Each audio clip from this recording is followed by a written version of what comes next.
Okay, so quick update on my black P-10C. In the last video, I was showing how I had a problem where I pulled the trigger to the rear and the gun wouldn't fire, where the trigger bar wouldn't come off the striker, and I said I was going to mill off some of the top. So that's what I did. You can kind of see, you can see the shiny surface where I milled it off. So I stuck it in the mill at a 3-degree angle. So I shaved 3 degrees from that point over. That took about 25 thousandths off the back edge, and that was enough to get it to clear. So now the trigger,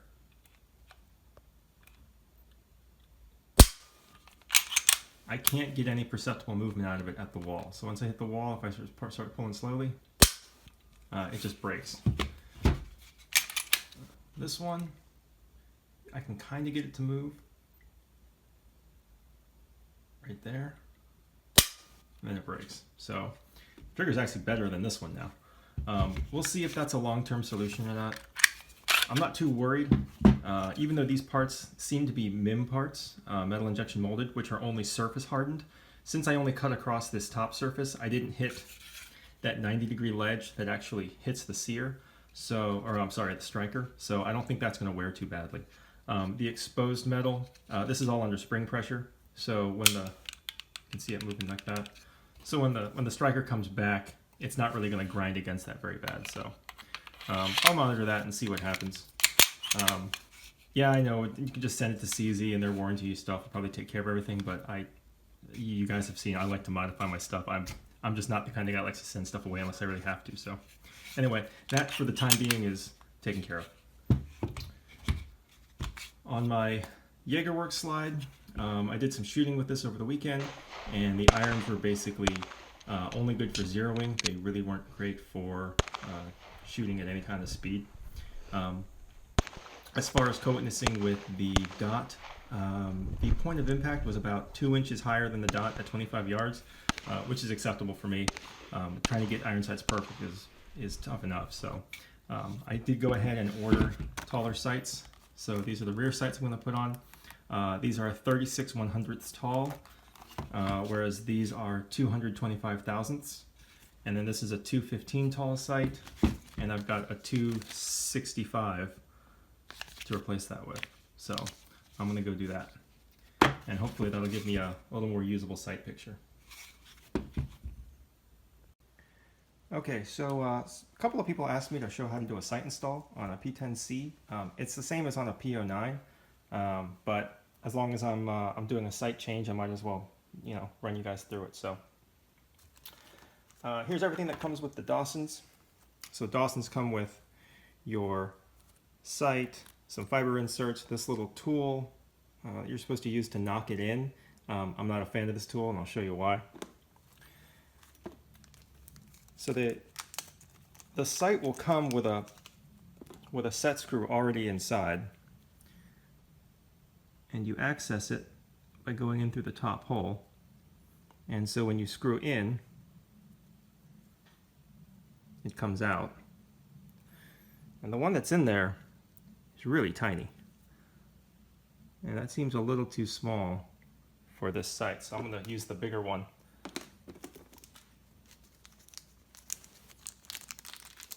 Try not to lose it. I've never done this with a tripod in the way, so hopefully I won't knock anything on the ground here. So the side with the hole is going to go up into the sight. You kind of have to get it started, and it's tough because it's so small. So I just hold it in place, stick the Allen key in, and just turn it until it engages. And you feel it starting to spin. And it's the opposite, so when you turn it to the left, it screws in. And you just have to go far enough that it's recessed.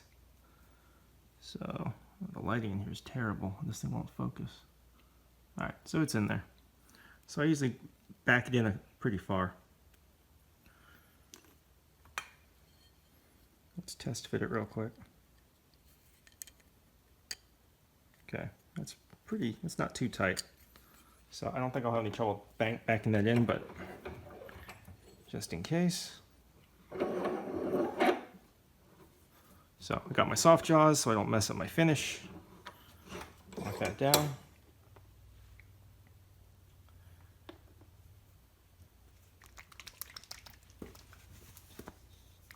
So this is largely unnecessary because there is a divot in here. They drill a little half dome in there for the set screw to engage on. And if the dovetail's tight enough, it's not really needed. But I'm going to go ahead and put some in there. So, and I'm spilling it. So I'm just going to use the end of this Allen key to get a drop. Just kind of get some, just get enough in the threads there.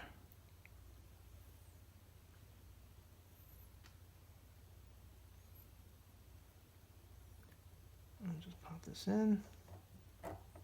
Oh man, that didn't take anything. I thought I was going to have to hammer on that. Okay, I lied. Definitely use Loctite because that dovetail itself is not strong enough. In fact, I'm going to put a little on the dovetail. Just for good measure.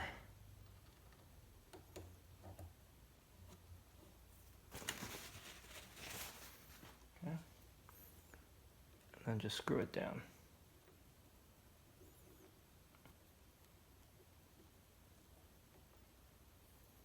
And I mean, you don't have to go nuts on it. The Allen key is going to flex and prevent you from over torquing it.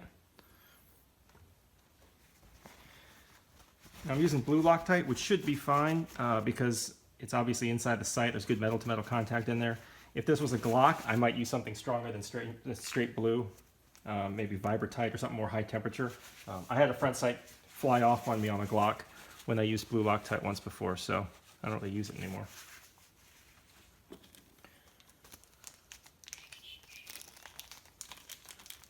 So might as well do the fiber insert.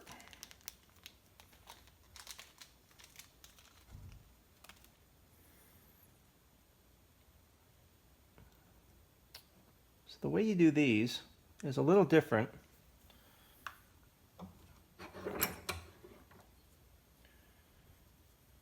Hopefully I can get this right the first time. What you're going to do is use the heat of the flame just to flare the end just a little bit. You don't even have to touch it. As soon as you see it kind of melt, and pull it in. What you're doing is you're recessing it inside the hole. So it's designed to be recessed. It's not supposed to be sticking out. And because it's recessed, you get a really crisp dot. All right, so that's that. So then my favorite tool to clip these is just a fingernail clipper. This is a baby fingernail clipper. So hold it, make sure you don't want this to be loose and flopping around, because if it flops around, it's gonna break under recoil. In fact, I'm gonna flare that out a little bit more. So I'm gonna try this again. I don't think I got enough on there.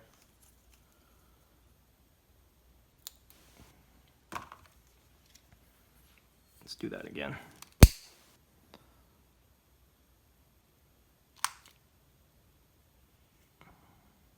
There we go.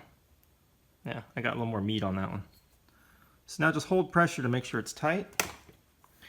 Use your nail clippers and cut it to within about, I'd say, a little less than 1/8 of an inch. And keep holding it.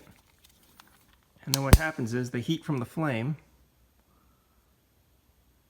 you can see it sucking in there, and it just draws it in. And as soon as it makes contact, you can stop.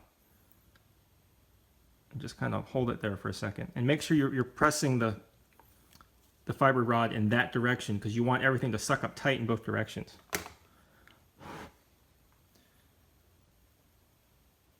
And if you sense any movement when you push it back and forth, start over, because that fiber rod won't last very long. But this one looks good. So there's the front. Now the rear might be more involved. I'm not sure how much fitting this rear is going to need. The Dawson that was in there, which was designed for a Glock dovetail, it slid right out. I mean, as soon as I took off the set screw, it moved. So we'll see what happens with this Ameriglow.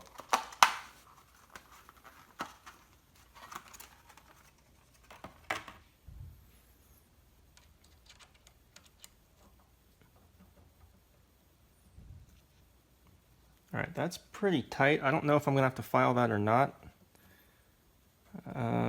Yeah, probably. All right, hang on. turn on the other side here and pound this out.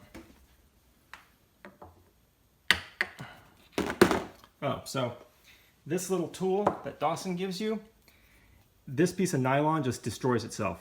So if you need this to drive the front dovetail or the rear dovetail in or out, it's not going to last very long. But the problem is it's so small and flimsy, it's kind of hard to hold like this when you're trying to beat on it with a big hammer. So I like something a little bit fatter with more margin for error. So this is a 1-inch stock, or some 1-inch stock Delrin, and it won't mar anything up, and it's hard enough and large enough to get a good hit on without losing any control. So. All right, so, whoops, there goes the set screw, but whatever, I don't need that. So, this is an Easy Lap Diamond Hone-In Stone. This, you can get these for about 11 bucks on Amazon. I like these because they have this little angle here, and it allows you to get into the angle of the dovetail, so you can file the sight down a little bit. So I'm just going to check real quick the fit here, and just kind of see where the gap is. So you can't really see it here, but if you hold it up to the light, you can see the gaps around the dovetail, and you can see where the interference is, and you can use that to judge where to file. So I'll probably speed this part along, because this might take a while. This is where the trial and error part comes in. And it's like 100 degrees in my garage, so.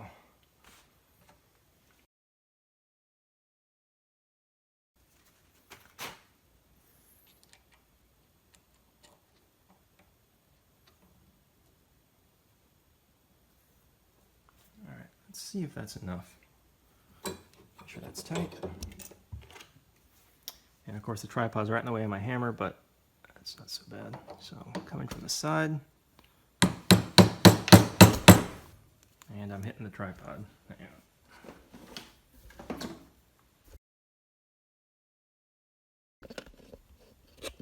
All right.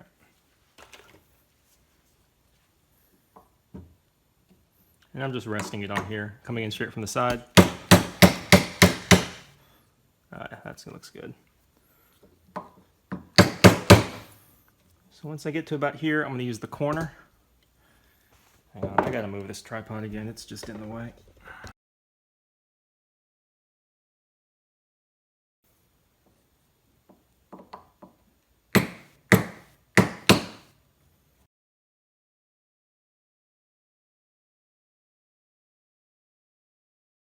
Okay, that looks pretty centered.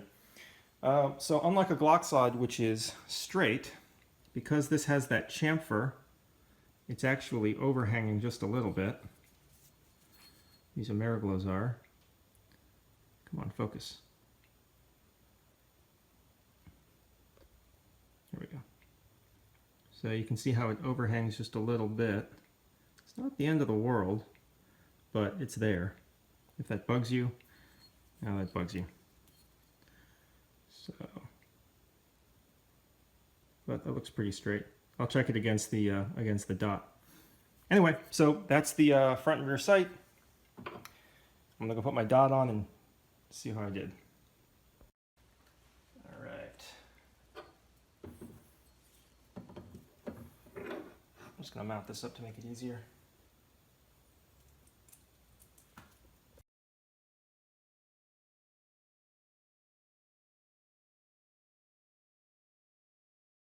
And you don't have to go nuts with these RMR sights either. The pocket, the front and rear of the pocket, they take most of the impact. The little lugs underneath, they're nice, but the surface area of the front and rear here, it's way higher than the little lugs. So you don't really have to tighten the screws down that hard. All you're doing is keeping it from falling off. All the impact is all being done by the side, or by the sight and the slide, or the slide cut. All right, so let's see how that lines up here.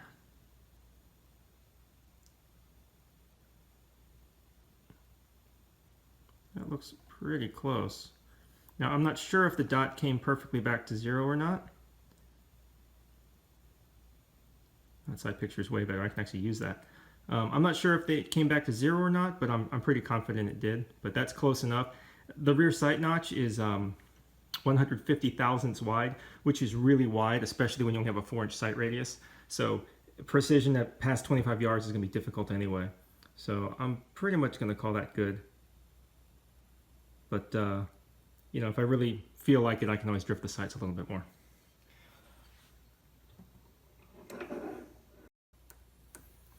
Now, some people use red Loctite. I think for an RMR that's unnecessary, but at the same time, I've never heard of someone using red Loctite have a failure. So,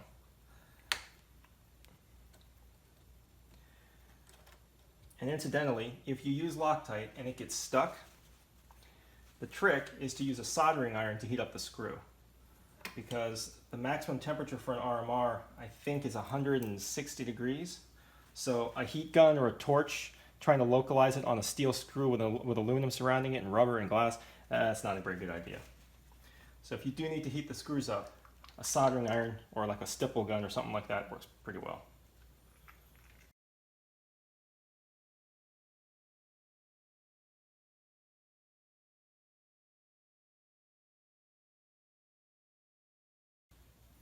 Okay.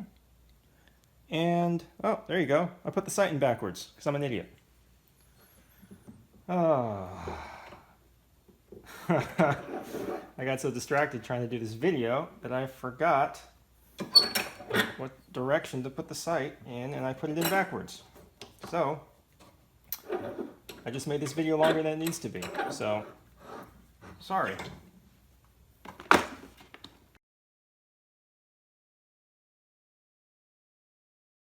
Now we're in the correct direction.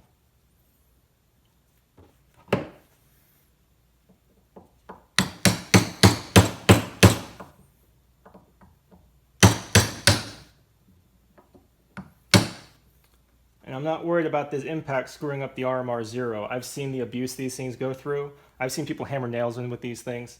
If you watch Sage Dynamics, the way he was pounding it up against metal and barricades and stuff, I'm not worried about messing it up from this. Whoops, too far in that direction.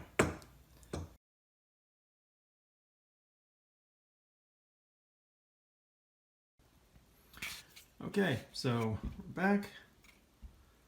And there's the sight picture with the newer sights. It's still only in the bottom third of the window. It doesn't really obstruct anything, but now they're usable. Some people ask why I run the irons in front. Since these are my backup sights and my RMR takes priority, I want this thing to be the first thing I see. So when I don't have a sight back here, it just gives you a nice clear view into the window. The other reason is if you get a weird presentation where, say, the dot is missing, well, if you have a rear sight in the way, you're not going to see it if it's behind the sight. With this, you can still see the dot, so you can shoot this way. It's called an occluded sight picture. So anyway, that's just how I like to run it. You get a little more protection for the RMR. Also, because the iron sight isn't back here, you can move the RMR back a little bit. So when it's in a, I carry it inside the waistband. So if I've got a belt buckle right here, I don't have it banging against my glass, and you get the protection of the sight kind of blocking brass, or if you're doing manipulations, you're not impacting directly on the RMR body, even though it could easily take it. So one thing I noticed when I put these sights, so these are the same sights, these are Dawson sights. On this one, I had to file them, I had to hammer them in with that piece of Delrin. They did not go in easily. The rear sights, these slipped right in. The only thing really holding these in is the set screw. Fortunately, these are competition sights. Obviously, you saw how this sight install went. It went in really easily, a little too easily for me, but that's why there's a set screw, and that's why I put in the Loctite. So anyway, that's about it. I think I'm done. I can't think of anything else I want to do. I still need to get my magazine release buttons nitrided. So when I send this slide into JagerWorks, I'm going to send one of my magazine buttons in. And then when I get that back, I'll send the other button in with a Glock slide that I'm working on. So, but yeah, unless CZ Custom or Cajun Gunworks comes out with something different, maybe some internals or something that I might try out because I like to try things, I might use those. But I think I'm good to go.